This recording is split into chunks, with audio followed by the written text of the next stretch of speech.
नमस्कार, मैं हूं रंजीत झा। चुनाव आयुक्तों की नियुक्ति वाली कमेटी से सबसे पहले तो मोदी सरकार ने चीफ जस्टिस ऑफ इंडिया को बाहर का रास्ता दिखा दिया और इसके बाद अब जो खबर आ रही है वो हिला देने वाली है। एक ऐसे खेल का भांडा फूटा है जो आपके भी होश उड़ा देगा। दरअसल चुनाव आयोग जैसी स्वायत्त संस्था को कठपुतली बनाने की तैयारी की जा रही है और इसके लिए मोदी सरकार ने मसौदा भी तैयार कर रखा है। प्लान यह है कि चुनाव आयोग की संरचना में इस तरीके से खिलवाड़ हो कि नौकरशाही के साथ उन्हें मिलाकर उनके हाथ को बांध दिए जाए, उनके कद, उनकी हैसियत को इतना नीचे कर दिया जाए, इतना कमजोर कर दिया जाए कि चुनाव आयोग के अधिकारी के पास इतनी हिम्मत ही ना बचे कि वो किसी मंत्री स्तर के नेता को कोई नोटिस भेज सकें या फिर उन पर कोई कार्रवाई कर सके। हालांकि सुप्रीम कोर्ट ने एक बार कहा था कि चुनाव आयुक्त तो ऐसे होने चाहिए कि जरूरत पड़े तो प्रधानमंत्री पर भी वो कार्रवाई कर सके। लेकिन यहां पर जो संरचना बनाई जा रही है, जो मूल संरचना में खिलवाड़ होने जा रही है, उसके बाद चुनाव आयुक्त या फिर चुनाव अधिकारी कुछ ऐसा कर पाएंगे, संभव ही नजर नहीं आता है। तो ज्यादा समय न लेते हुए खबरों पर आते हैं। जरा अपने स्क्रीन पर आप देखिए, हिंदुस्तान ने अपने हेडलाइन में लिखा है, चुनाव आयुक्त का कद घटकर कैबिनेट सचिव के बराबर होगा। अभी सुप्रीम कोर्ट जज की हैसियत बिल में है तैयारी। जो मसौदा तैयार हुआ है उसमें सुप्रीम कोर्ट के जज वाले जो भी फैसिलिटीज हैं, अधिकार हैं, वो सब घटा करके अब एक कैबिनेट सेक्रेटरी का अधिकार इनके पास होगा। इस खबर में जरा देखिए कि जो यह विधेयक मसौदा तैयार हुआ है उसमें ऐसी कौन कौन सी बातें हैं जो चुनाव आयोग की स्वायत्ता पर खतरा है। यहां हिंदुस्तान ने बताया है कि 18 सितंबर से संसद का विशेष सत्र बुलाया गया है। इससे पहले एक विधेयक को लेकर गहमा गहमी शुरू हो चुकी है। सरकार ने जिन मुद्दों को चर्चा करने और पारित कराने के लिए चुनाव किया है उनमें मुख्य चुनाव आयुक्त और अन्य चुनाव आयुक्त नियुक्ति, सेवा की शर्तें और कार्यालय की अवधि विधेयक 2023 भी शामिल है। इसे इसी साल 10 अगस्त को राज्यसभा में पेश किया गया था। यह विधेयक मुख्य चुनाव आयुक्त, सीईसी और 2 चुनाव आयुक्तों के वेतन, भत्ता और सेवा शर्तों में संशोधन का प्रस्ताव करता है। फिलहाल उन्हें सुप्रीम कोर्ट के न्यायाधीशों के समान वेतन और अन्य सुविधाएं मिलते हैं। क्योंकि चुनाव आयोग के पास देश की बहुत बड़ी जिम्मेदारी है, लोकतंत्र को बचाए रखने की एक बड़ी जिम्मेदारी उनके पास भी होती है। अगर वो लोकतांत्रिक तरीके से देश में चुनाव करा देते हैं, निष्पक्ष चुनाव हो जाता है, तो देश में चुनी हुई सरकार जनता के लिए सही दिशा में काम करती है। लेकिन अगर चुनाव आयोग पर सवाल खड़े होने लगेंगे, उनकी स्वायत्ता पर, उनके जो चुनाव आयुक्त हैं, मुख्य चुनाव आयुक्त हैं, उनकी नियुक्ति पर सवाल उठने लगेंगे, तो देश की जनता का भरोसा कहां जाएगा। इस मसौदे में कुछ ऐसा ही होने वाला है। जरा देखिए अपने स्क्रीन पर आगे क्या बताया गया है। सरकार जो संशोधन कर रही है उसमें इन्हें कैबिनेट सचिव के समान सुविधाएं मिल सकते हैं। इसमें वित्तीय घाटा नहीं है, लेकिन बेचैनी इस बात की है कि चुनाव आयुक्तों को नौकरशाही के साथ मिलाकर संभावित रूप से उनके हाथ बांधा जा सकता है, उनके कथित अधिकार को खत्म किया जा सकता है। अब इसमें यह हाथ बांधने की बात समझिए आप, कितना खतरनाक होगा यह कि आप चुनाव के ऐसे अधिकारी होंगे जिनके पास इतनी शक्तियां नहीं बचेंगी, इतनी हिम्मत ही नहीं बचेंगी कि वो मंत्रालय में बैठे लोग अगर चुनाव के दौरान कुछ गड़बड़ी कर दें तो उनके पास वो नोटिस भेज सकें, उनके ऊपर कार्रवाई करने के लिए अल्टीमेटम जारी कर सकें। बहुत हिम्मत चाहिए। जब तक चुनाव आयोग की स्वायत्ता नहीं रहेगी, जैसे कि सुप्रीम कोर्ट की है, तब तक यहां पर आप उम्मीद कैसे कर सकते हैं कि सरकार के द्वारा चुने गए मुख्य चुनाव आयुक्त, अन्य चुनाव आयुक्त या फिर अन्य अधिकारी क्या करेंगे, कैसे वो निष्पक्ष होकर कोई कार्रवाई करेंगे। क्या यह उम्मीद की जा सकती? जब मुख्य चुनाव आयुक्त की नियुक्ति वाली कमेटी से चीफ जस्टिस ऑफ इंडिया को बाहर कर दिया गया और वहां बताया जा रहा है कि एक कैबिनेट मंत्री होगा, मोदी जी होंगे और लीडर ऑफ अपोजिशन होगा, और 2-1 से जब फैसले होंगे तो मंत्री और जो सत्ता में बैठे हुए पार्टी के प्रधानमंत्री होंगे, तो वो सब जो फैसला करेंगे चुनाव आयोग उन्हीं के हिसाब से तैयार हो जाएगा। लेकिन पहले जो कमेटी बनी हुई थी उसमें अगर सीजेआई की भूमिका महत्वपूर्ण होती तो सोचिए कि चुनाव आयोग में जो आयुक्त होते वो कितने निष्पक्ष हो सकते थे। यहां मामला बेहद ही उलझता जा रहा है और जो विधेयक अगर पास हो जाएगा तो चुनाव आयोग की स्वायत्ता पर खतरा मंडराएगा। आगे देखिए क्या बताया गया है। कि सूत्रों के मुताबिक कैबिनेट सचिव के बराबर देखे जाने का मतलब है कि आपका कद केंद्र सरकार के राज्य मंत्री से भी नीचे होगा।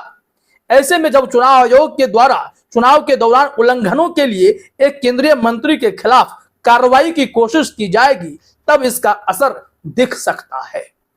सोचिए, यहां ये बातें चर्चा की गई हैं जिसकी आशंका हम जता रहे हैं कि कैसे ये लोग फिर मंत्री स्तर के नेता पर कार्रवाई कर पाएंगे।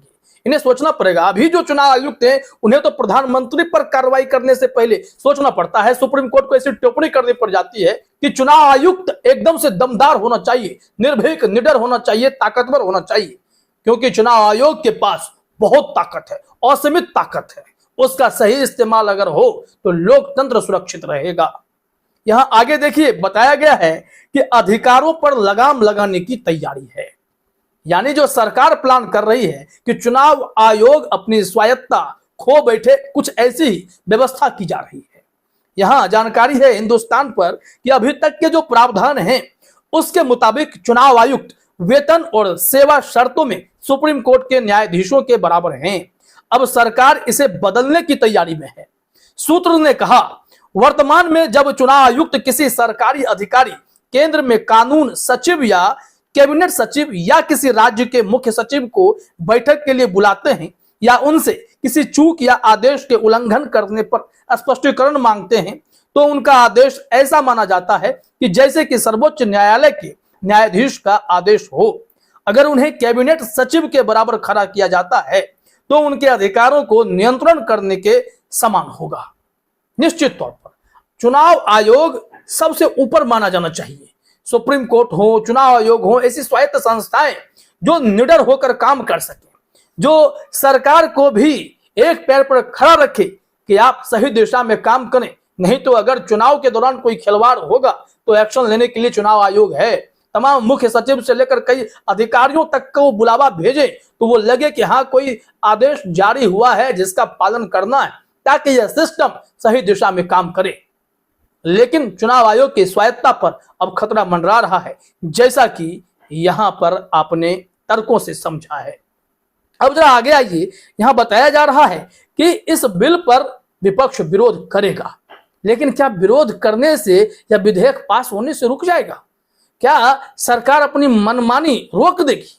सरकार के मनमाने फैसले हैरान कर देने वाले हैं। एक तरफ वन नेशन वन इलेक्शन का प्लान है, जहां एक कमेटी ऐसी बनाई गई है जिसमें ऐसे ऐसे लोग शामिल हैं जो सिर्फ जी हुजूरी करने वाले हैं, सरकार के साथ मिलकर वही रिपोर्ट पेश करने वाले हैं जो सरकार चाहती है।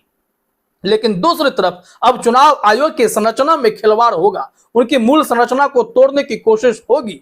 तो सोचिए, चुनाव आयोग की स्वायत्तता पर कितना बड़ा संकट है, लोकतंत्र पर कितना बड़ा संकट है।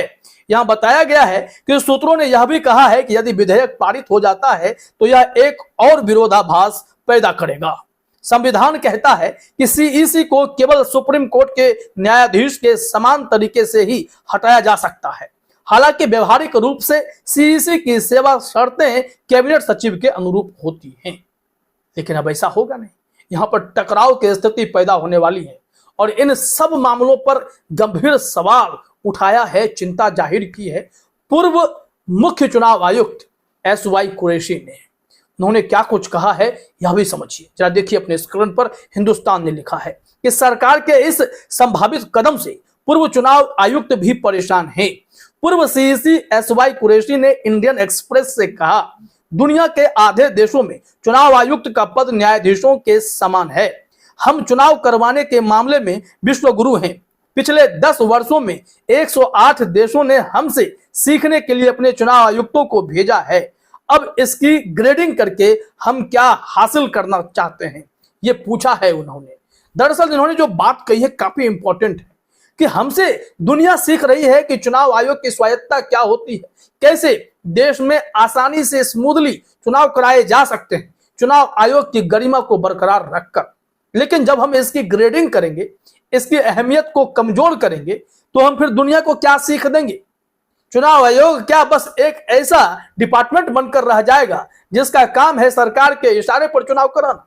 या फिर चुनाव आयोग वो स्वायत्त संस्था होने चाहिए जिनके पास इतनी ताकत हो कि वो ऐसी सरकार चुनने में एक अच्छी भूमिका अदा करे, ऐसे निष्पक्षता दिखाए कि लोकतंत्र जी उठे, लोकतंत्र और मजबूत हो जाए। लेकिन सरकार की मंशा ही कुछ और लगती है।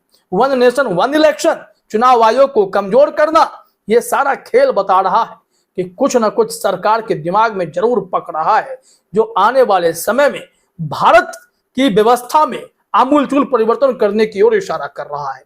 ऐसा लगता है कि मोदी सरकार चाहती है कि 2024 से 29 का कार्यकाल ऐसा हो जहां पर कोई रोक टोक ना हो। शायद तानाशाही का वो दौर आपको देखने को मिल सकता है, जहां आपके लिए महंगाई, बेरोजगारी, भ्रष्टाचार कोई मुद्दा नहीं रह जाएगा। मुद्दा इस बात के लिए ही होगा कि इस देश की जनता इस सरकार के आगे कैसे नतमस्तक रहे। और चुनाव आयुक्त अगर कमजोर हो जाएंगे, सुप्रीम कोर्ट के अधिकारों को कुचलने की कोशिश की जाएगी, तो निश्चित तौर पर देश में तमाम व्यवस्थाओं पर असर पड़ने जा रहा है। अगर यह सरकार का प्लान है तो बेहद खतरनाक है, अलर्ट होने की जरूरत है। फिलहाल इस वीडियो में इतना ही। आप सभी का हमसे जुड़ने के लिए बहुत बहुत धन्यवाद।